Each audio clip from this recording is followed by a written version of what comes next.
How do you say no to your partner in a really loving way that helps them feel the least amount of disappointment possible, but helps you stay within your own boundaries? Saying no can be so difficult and painful because we want to please each other. We want to make each other happy. And often in our relationships, we think that if we don't please our partner and make them as happy as possible, that we're bad partners. But that's simply not entirely true.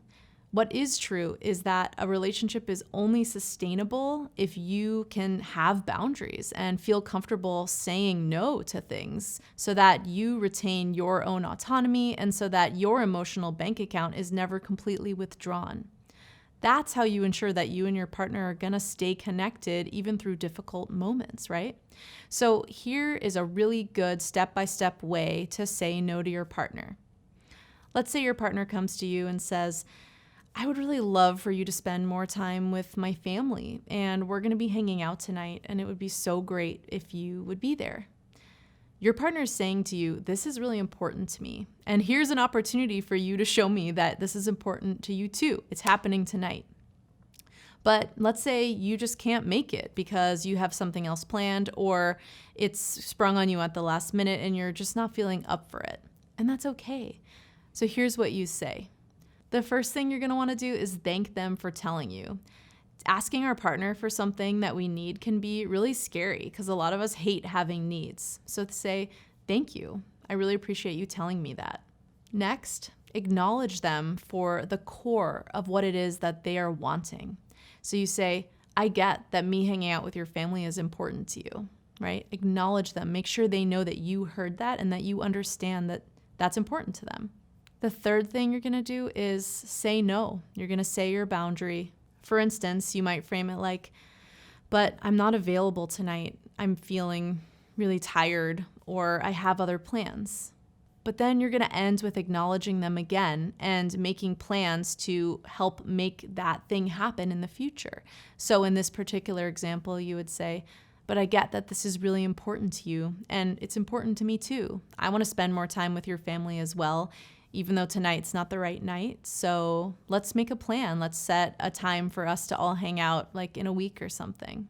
So again, going through this format will ensure that your partner is feeling heard. And even if they're going to be disappointed, that's okay. You're not being a bad person by disappointing your partner, right? That's not the same thing as being disrespectful. You're just saying, I'm not available for that right now, but I care about you.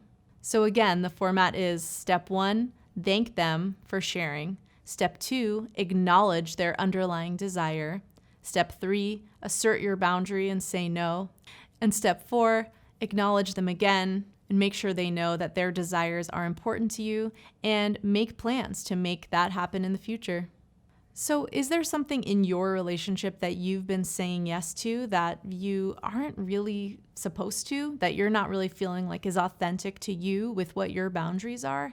I really encourage you to think about how you can say no lovingly to something that you really don't want to do, that isn't feeling within your boundaries, so that you can stay connected to your partner and stay connected to yourself and your needs.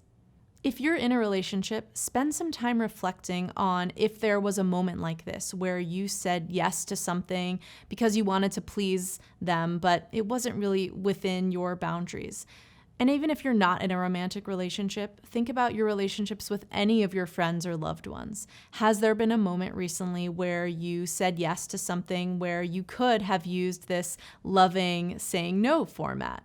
If you would like support and an accountability group for actually changing your behavior so that you stop saying yes to things that aren't authentic to you and start lovingly upholding boundaries with your partner or your family or your friends to stay in deeper connection with them, I invite you to join us in the Love with Janel community, where we are taking action steps to change our behaviors and our thought patterns so that we can have better relationships and even better sex lives. So the link is below. I invite you to join, and I can't wait to see you inside.